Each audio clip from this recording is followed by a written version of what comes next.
So this is going to be a really quick update. Yes, glasses. It makes me look smarter, doesn't it? But anyways, this is just an update on my 2013 Focus ST. And what's been happening is that the AC has sort of been intermittent, and I wanted to figure out what the issue was, because sometimes it blows out warm air, sometimes it blows out cold air. But at the end of the day, what's going on is that the actual AC is not working very well on the passenger side. When it actually starts to work, it's always warmer on the passenger side, which is really, really weird. But we actually took a trip up to Lake Geneva, which was a terrible drive because it was just obscenely hot and it was not blowing cold air. So what I wanted to do was check it out. I took it to Pep Boys and they came back and said, there's no leak, so you're good. And I'm like, okay. So that didn't cost me anything. They did a free AC check and they inserted UV dye into it to see if there was anything leaking. But they were saying, it's not leaking, the refrigerant is low. Okay, so, and then they wanted to charge me $180 for recharging the refrigerant, which it included more than just removing it included more than just recharging it. What they were planning on doing was evacuating it. There's another R word in there, and then eventually recharge it. So, and you know, they do all the disposal fees and whatnot there. So, I wasn't gonna have them do that. What I wanted to do was actually do a test myself to actually see, because I'm learning more and more about AC units and how they specifically work. What it seems like we can actually do is we can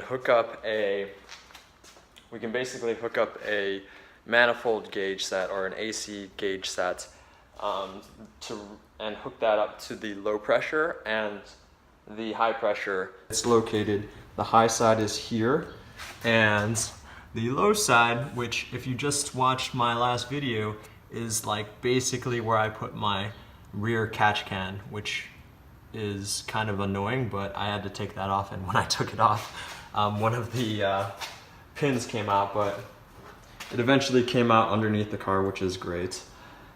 Anyways, so yeah, if you do have a catch can that is back there, that'll get in the way of actually doing the AC recharge. So basically what Pep Boys did was not much here.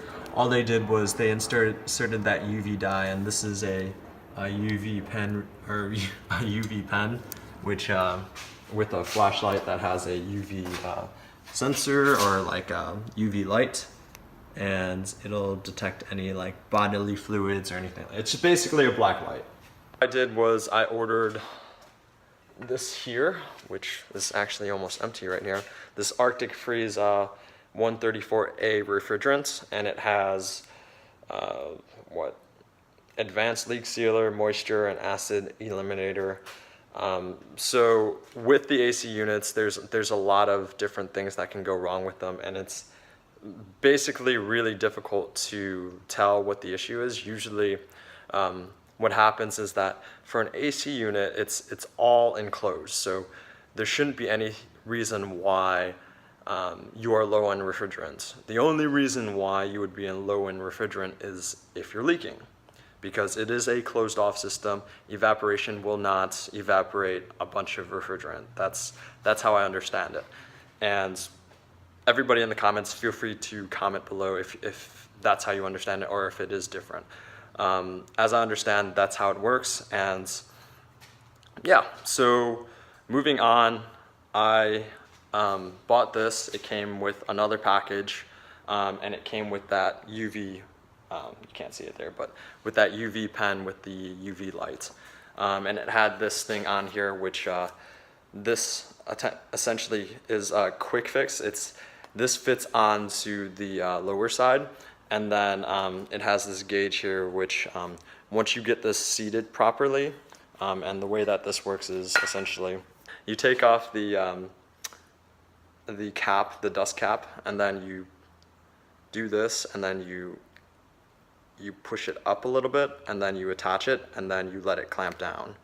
And you hear a little bit of pressure. It's kind of like those dust cans that you receive for like cleaning off your desk and you just blow the little cold air. That's basically what this refrigerant is. And apparently it's like super cancerous and you're not supposed to let any of it into the air. Anyways, so when I placed this on there, I got a reading here and I was using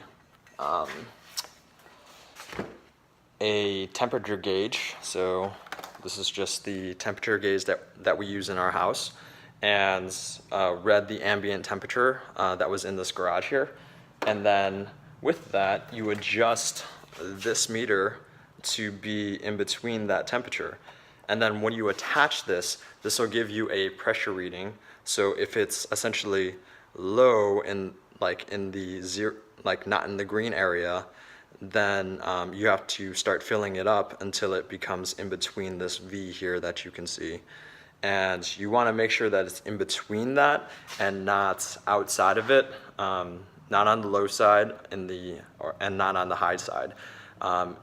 It's probably better if it's on the low side. It's not good if it's on the high side, because that can cause a lot of different issues, either with the condenser or anything else. So I'm not sure exactly what would go wrong, but as I understand, it could become an issue and it could cost a lot more. So this, that came with this adapter on the top here and this can, as well as that UV, the flashlight pen, and also another can of this. So that was in total $55 from Advanced Auto Parts.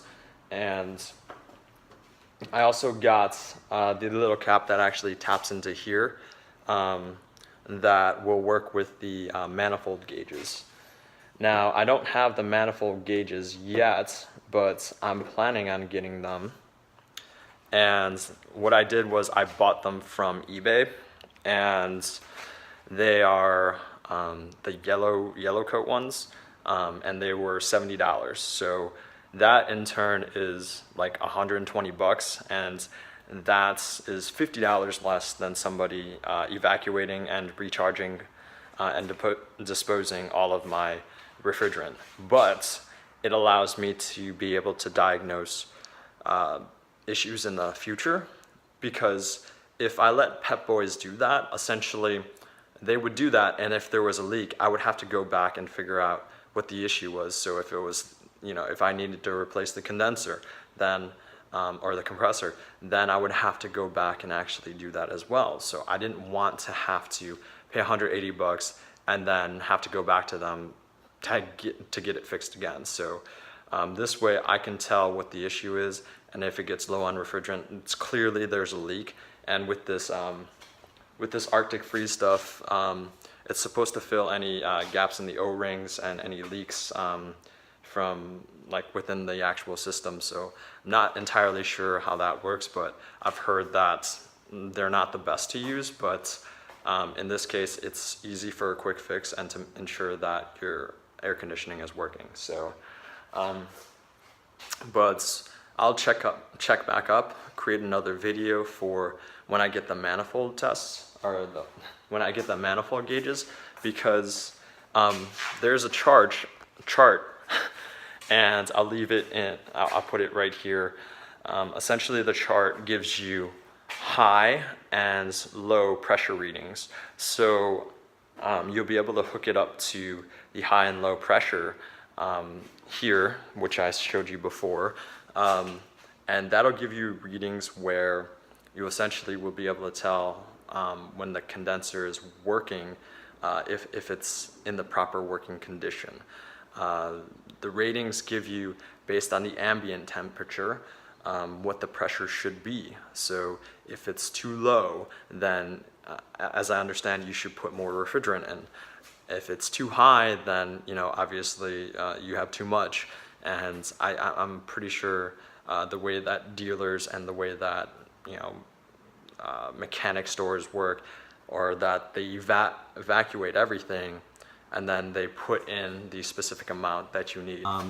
Usually on either your hood here or sorry, on the front of your car here. I guess this is like the engine bay, or the top of the hood usually gives you the specific readings and what type of oil and what type of refrigerant, how much it's supposed to have. So in this specific car, it uses 21 ounces total, and it gives you the different metrics here. So what you can do is you can originally weigh one of these, which on this one's 12 ounces, and so I would essentially need 2 of those cans, but you don't want to overcharge it over 21 ounces. You want to either get it just below it or right at it. And then here you also have the refrigerant oil. So essentially, if you are replacing the condenser, which is located down there, if you have to replace that, then you need to add in a little bit of oil, which in this case is 5 ounces. That's all for this video. If you have any questions, any comments, feel free to leave them in the description below.